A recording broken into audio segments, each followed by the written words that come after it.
बोले श्री प्राणनाथ प्यारे की, श्री सतगुरु महाराज जी की, धाम के धन्य के। सभी सुंदर सबके चरणों में कोटि कोटि सबके सुंदर साथ जी के बच्चा प्योर है ना। तो किस तरह से सुंदर साथ जी महाराज जी दादा नारायण दास जी रामचंद्र महाराज जी को आदेश देते हैं कि तुम सोमेश्वर मंदिर में जाओ। और वहां जब चले जाते हैं तो नित्य प्रति अपने वचन के अनुसार उनको रोज जाकर वहां पर चर्चा करें। जिस चर्चा को सुन सुनकर महाराज जी आनंद का अनुभव करने लगे और कह रहे हैं कि मेरा ध्यान पता नहीं क्यों कम हो गया। जो 8-10 घंटे ध्यान में बैठ जाते थे अब वो धीरे धीरे कम होने लगा। क्यों? क्योंकि अब तक सतगुरु महाराज जी को कोई ये ब्रह्म ज्ञान सुनाने वाला नहीं मिला था। ये प्रेम की लीला को समझाने वाला नहीं मिला था।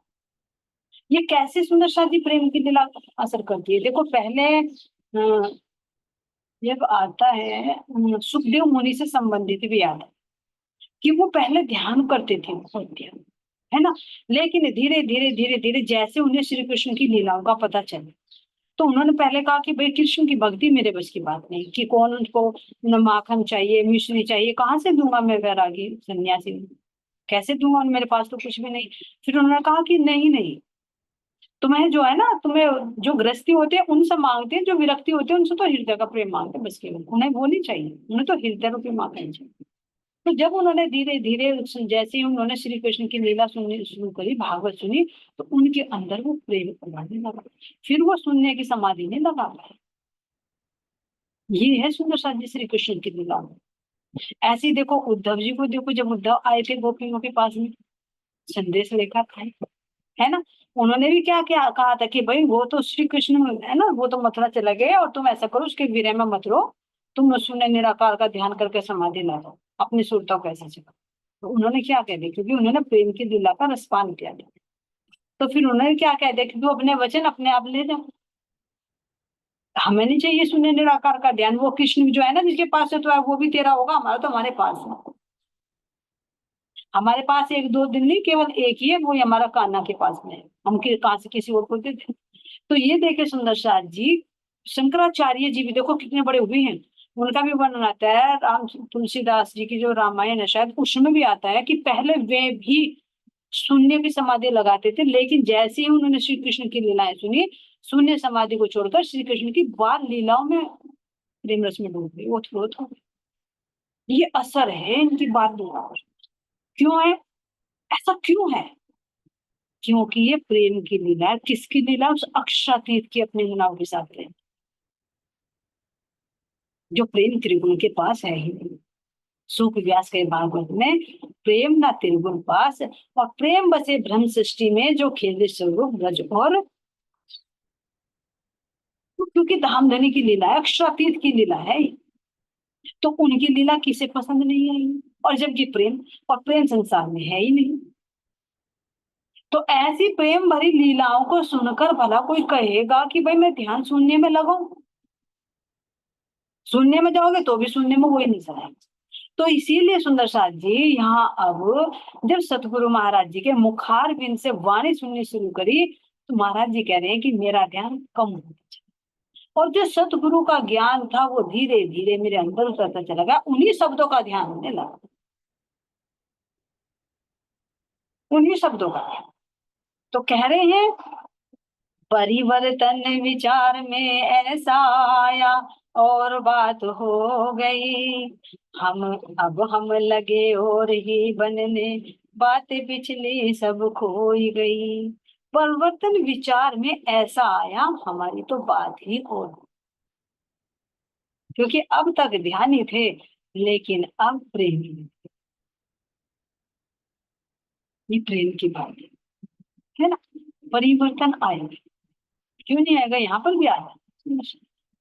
अगर एक कुंवारी कन्या होती है जब उसका विवाह हो जाता है वो अपने पति के घर चली जाती है तो उसके विचारों में भी कितना परिवर्तन नहीं छुड़े। फिर उसे अपने पिछले घर की याद नहीं रहती, अगले घर की अपने घर की वो अपने लगने लगती। जिनके साथ 20-30 साल गुजारते हैं वो अपराध लगने लगता है। जहां एक दिन होता है वहां पर वो अपना घर, अपना पति, अपना परिवार लगा नेचुरली। तो जब शरीर से संबंध जुड़ने पर इतना होता है, जीव से संबंध नहीं सुंदर शाह जी, देह से करे सगाई। महाराज जी कह रहे जीव की तो जीव को पहचान ही नहीं है, तो देह से संबंध मान रहे हैं। इसमें भी इतना परिवर्तन होता है। तो जब आत्मा अपने धनी को पालेगी, वो सुहागिन होने लगेगी, तो वो प्रेम में रमन करने लगेगी, तो क्यों नहीं परिवर्तन होगा, क्यों नहीं बदल जाएगी? बदल जाएगी। और पिछली बातें क्या होंगी, पिछली बातें भूलकर आगे प्रेम की बातों में लिए ना, फिर पिछली बातें याद नहीं करेंगे। तो इसीलिए कह रहे हैं यहाँ पर कि हम लगे और ही बनने। अब तो हम कुछ और बनने लगे। जो साधु थे, महात्मा थे, ध्यानी थे, है ना, तपस्वी थे, वो सब हटकर अब हम प्रेमी बने। जो थे, जो रूह थी, अपने धनी के आश्रय, है ना। तो कह रहे हम और ही बनने लगे, और बात पिछली सब हो गई। पिछली बातें भी याद नहीं, परिवर्तन हुई। मन में थी पहले ही विमुखता इस संसारी सागर से, पर अब निश्चयता से आई ढंग और ले गए मन के। कह रहे कि एक तो पहले ही परिवर्तन था, संसार से तो विमुख पहले ही थे, पहले ही सब बुझा बुझा लगता था, विरक्ति थी। तो पहले ही संसार से विमुखता थी, सारे संसार सागर से, लेकिन अब निश्चितता से आई, अब पक्का हो गया एक। और पक्का होने के क्या कह रहे हैं, ढंग और ले गए मन। अब मन भी किसी और ढंग से, किसी और चाल से चले।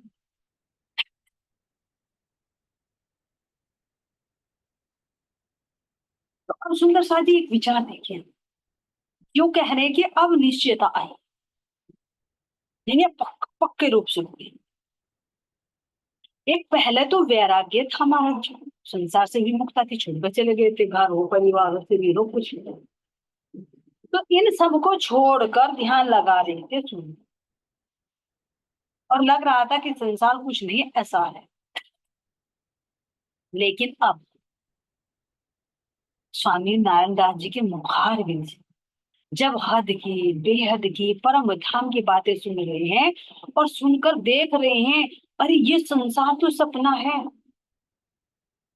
ये तो सब नासवान है, जो सत्य है वो तो अलग है इससे। तो अब पक्का हो गया, पक्की मोहर हो। क्योंकि पहले तो एक विरक्ता होती है।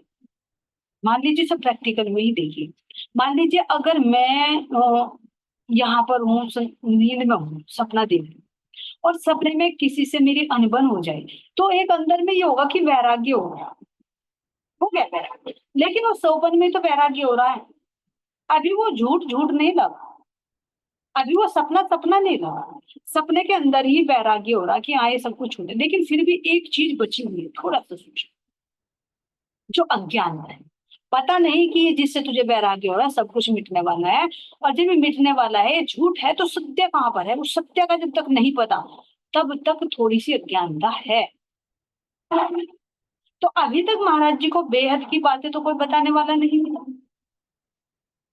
अब सतगुरु महाराज जी के माध्यम से, नारायण दास जी महाराज जी के माध्यम से पता चल रहा है। तो अब कह रहे कि अब पक्का हो गया, निश्चित हो गया कि ये संसार कुछ नहीं है, इसमें कुछ भी सार नहीं है, तो क्यों मैं इसके पीछे भागा फिरूं?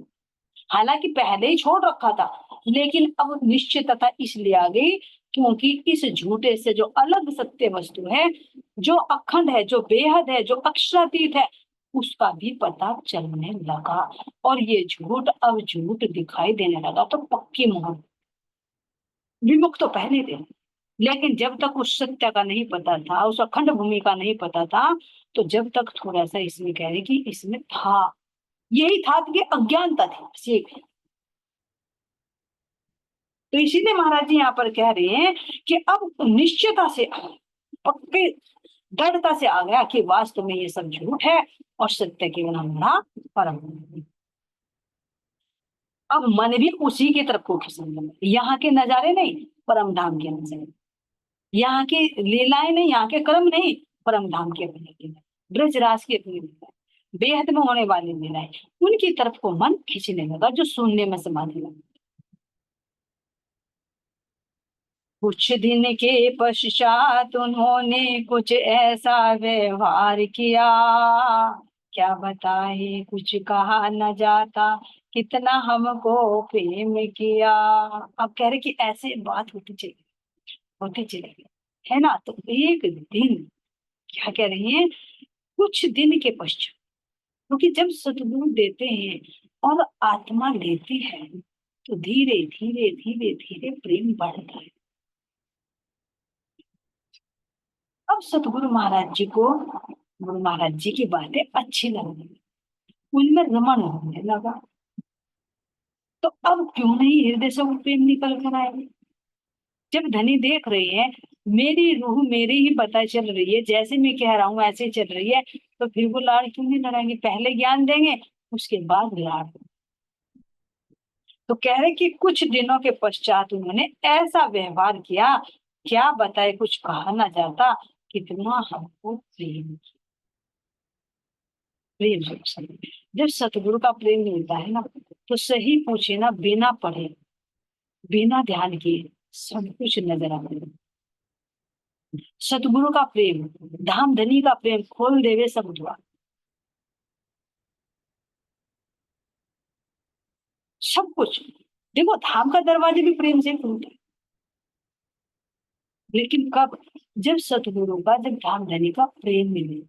लेकिन प्रेम कब मिलेगा, जब हम पात्र, हमारे अंदर समर्पण होगा। धनी तो प्रेम लुटा रहे, यही प्रेम की तो बाजी लगी थी कि किसका प्रेम बढ़ा है, तो हम तो भूल गए प्रेम को। लेकिन धनी आकर वो प्रेम लुटा रहे हैं। तो कह रहे हैं कि जब मैं इश्क मेरा लोगे तब आओगी वापस। इश्क से ही धाम में जाया जाएगा, इश्क से ही सारे दरवाजे खुलेंगे। जब धनी हमें वो इश्क देंगे और हम चाहे कि हमारा इश्क बढ़ाए, हम धनी से प्यार प्रेम करें, नहीं कर सकते। धनी प्यार करेंगे तो तब हमारे अंदर वो प्रेम करें। यही तो फैसला होना कि किसका इश्क बढ़े। तो जब तक धनी वो लाड़ प्यार नहीं देंगे, देखा ना कितना तप कर ले, कितना ध्यान कर ले। गोपाल मणि जी की भी तक कभी श्रवण किया सुंदर शाह जी 12-12 साल तक की समाधि लगाई। क्षण ब्रह्मांड का सब कुछ दिखता, अलग अलग रूप धर लेते, कितनी सिद्धियां प्राप्त कर ली, लेकिन वो अलख न देवे लख, वो अलख नहीं दिखती। लेकिन फिर जब श्री कृष्ण जी ने दर्शन दिए, उनके जोश के रूप में दर्शन दिए, तारतम्य नहीं मिला था, तो क्या हुआ कि सत्संग तक का नजर आ गया, हद और बेहद का नजर आ गया। लेकिन परम नाम की दृष्टि को, जब स्वयं श्यामा महारानी ने आकर वो तारतम्य दिया, तो तब कह रहे कि परम धाम के गली, महल, मंदिर, बाग बगीचे, पशु पक्षी सब कुछ दृष्टिगोचर। क्यों, क्योंकि जब धनी ने वो इश्क हिंद पहले संसार में घुमाया कि संसार में देखो तुम खोज लोगे, कि जो दावा करके आई थी हम तुम्हें खोज लेंगे, मैं तुम्हारे शहर से नजीक हूँ लेकिन खोज नहीं पाऊंगा, ऐसे आदमी चलेगा कि। ये देख, रूहे पहले पहले दौड़ कर आगे कह रहे कि उसी उसी रास्ते से मैं गया जिस जिस रास्ते से तुम्हारी, लेकिन ढूंढ नहीं पाऊंगा। कितना ही ध्यान लगा लूं, जब तक मैं नहीं चाहूंगा तुम्हारे सामने नहीं आऊंगा, तब तक तुम मुझे ढूंढ ही नहीं पाओगे। ऐसे बुझमनी का खेल है सब। और है पास में, ढूंढते नहीं। तो ये इश्क, ये धनी का लाड प्यार जब वो देते हैं ना रीझ का, तो तभी वो प्रेम देगा। और उसी प्रेम से सारे दरवाजे बंद। तो इसीलिए कह रहे कि जब सतगुरु महाराज जी के रूप में धाम धनी अब कुछ ऐसा व्यवहार किया, ऐसा प्रेम लुटाया, ऐसा प्रेम लुटाया कि क्या बताए, कितना हम। उससे बड़ी सुंदर शादी कोई, संसार में कोई इससे बड़ी चीज नहीं है कि सतगुरु का प्यार मुझे बस मिलता रहेगा इसी प्यार के लिए। लेकिन हम पात्र नहीं हैं। कहीं ना कहीं हमारे जीव की बुद्धि, मन, ये आड़े आ जाते, सतगुरु के उस प्यार को हम समझ लें। लेकिन रतन भाई समझ गई, इंद्रावती समझ गई, और उस प्रेम को पाकर धाम के सारे दरवाजे बंद कर।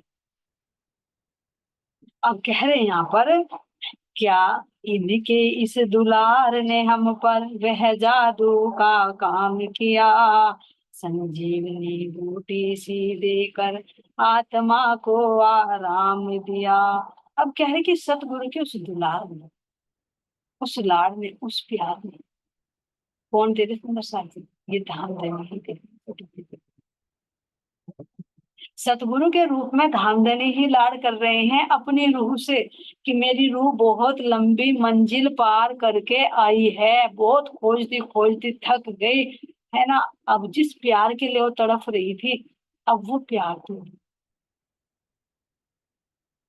तो उस वो प्यार क्या जादू नहीं करेगा? करेगा। यहाँ का भी सुंदर सा जी देखो, कोई नफरत से तुम किसी से, बच्चे से भी कोई काम करवाना चाहो तो नहीं करेगा, लेकिन प्यार से तुम कुछ भी काम करवा लो, हर कोई करे। क्यों? क्योंकि प्यार के वश में ही सब कोई इंद्रावती ने वही तो प्रेम रूपी बोली थी कि आओ मैं तुम्हें धनी पर टोना वो वंशीकरण मंत्र दूं। तो वंशीकरण मंत्र कौन सा है? वो समर्पण, वो प्रेम। क्योंकि जब समर्पण करोगे तो धनी प्रेम करेंगे, और प्रेम के वशीभूत होकर मैं उनको उनके पिंजरे में कैद कर दूं, क्योंकि प्रेम के भूखे हैं धनी, और तो नहीं कुछ चाहिए, प्रेम के भूखे हैं। और यहाँ पर भी सुंदर साथ जी, जो प्रेम नहीं है तो हर एक प्राणी प्रेम का होता है, लेकिन यहाँ प्रेम है ही नहीं, यहाँ पर स्वार्थ। लेकिन सतगुरु का प्यार वास्तव में सच्चा प्यार होता है, क्योंकि उनके अंदर मेरे धाम के धनी विराजमान। और सबसे बड़ी उपलब्धि, सबसे बड़ा उपहार है कि अगर रूह को यहाँ अपने सतगुरु का वो प्यार, वो लाड़, जो दिल के सारे दरवाजे खोल दे, सारी अज्ञानता को हटा। तो अब तक वो प्रेम तो नहीं मिला था, जिस प्यार की भूखी रूह आत्मा तड़फ रही थी, भटक रही थी जगह जगह, क्या वो प्रेम मिला? कहीं नहीं। प्रेम नहीं मिला। रिद्धि सिद्धियां मिल रही, प्रसाद मिल रहा, हनुमान जी सेवा के लिए तैयार है, लेकिन वो प्यार नहीं मिला जो अपनेपन का प्रेम। तो कह रहे महाराज जी की उस दुल्हा ने तो ऐसा जादू का काम किया, ऐसा जादू का काम किया कि जैसे संजीवनी बूटी ने, संजीवनी बूटी सारी मूर्छा को उतार देती है। जैसे आते ना संजीवनी बूटी, जो राम उसका आता है वर्णन कि लक्ष्मण जी लेकर आए थे, है ना, जब नाग पास में बंद गए थे और जो संजीवनी बूटी हनुमान जी लेकर आए थे, तो उनसे उनकी मूर्छा उतरी, नाग पास से छुटकारा। तो हम कौन से नाग पास में बंधे हुए? यहाँ इंद्रियों के विषय विकारों में, यहाँ की अज्ञानता में फंसे हुए। तो यही संजीवनी बूटी है, यानी जो मुर्दे को जीवित कर। तो जो आत्मा मुर्दा समान पड़ी होती है, जो जीव मुर्दा समान होता है, तो सतगुरु का प्रेम वो संजीवनी बूटी का काम कर देता है कि आत्मा को जागृत करे। तभी तो कह रहे हैं कि संजीवनी बूटी से देखा आत्मा को आराम दिया। जो आत्मा मेरी तरफ रही थी, भटक रही थी, प्यासी थी, भूखी थी, बिना में तड़प रही थी, अब उसको मेरे सतगुरु ने वो प्रेम की संजीवनी बूटी दी, जिससे आत्मा की परामर्शी हट गई, सुख शांति आराम है।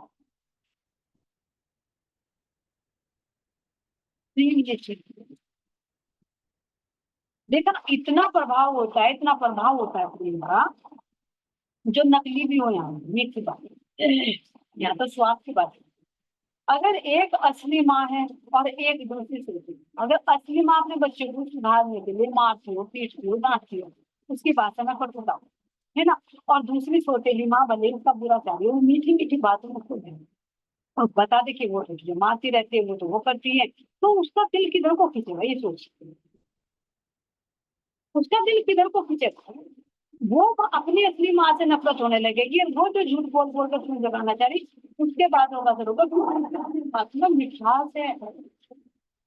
वो लग रहा है कि वो प्रेम झलका रही है, वो पराया भी अपना लगने लगेगा। मीठे शब्दों का ये असर होता है। यहाँ से तो मीठे शब्द माया होती है, लेकिन एक मीठे शब्द कल्याण के लिए होता है। भले ही यहाँ से करवे लगे, लेकिन वो हितकारी जिनको था, मेरे मीठे बोले साहब भी बात सुना। तो यहाँ के मीठे नहीं कि अपना स्वाद निकालो मीठी मीठी बातें करो। मीठा तब, मीठा कौन सा? मतलब जिससे आत्मा का कल्याण हो, जीव का उद्धार हो, अंधकार दूर भटका हो, वो मीठा हो। चाहे सुनने में भले ही करना, लेकिन अगर मीठी मीठी बातें देकर उसको अज्ञानता में डाला जा रहा है, उसको भ्रम में डाला जा रहा है, तो वो मीठा तो जहर है वो तो।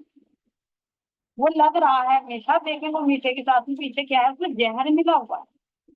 और जो हमें कड़वा लग रहा है, जैसे कड़वी दवाई होती है, उस कड़वे के पीछे जो अच्छाई है ना, वो अमृत का काम है। तो ऐसे सुंदर साथ जी महाराज जी कह रहे हैं कि सतगुरु का जो निस्वार्थ प्रेम मुझे मिला, तो उसने तो मुझ पर ऐसा जादू कर दिया, ऐसा जादू कर दिया कि मेरी आत्मा को बहुत ही आराम मिला।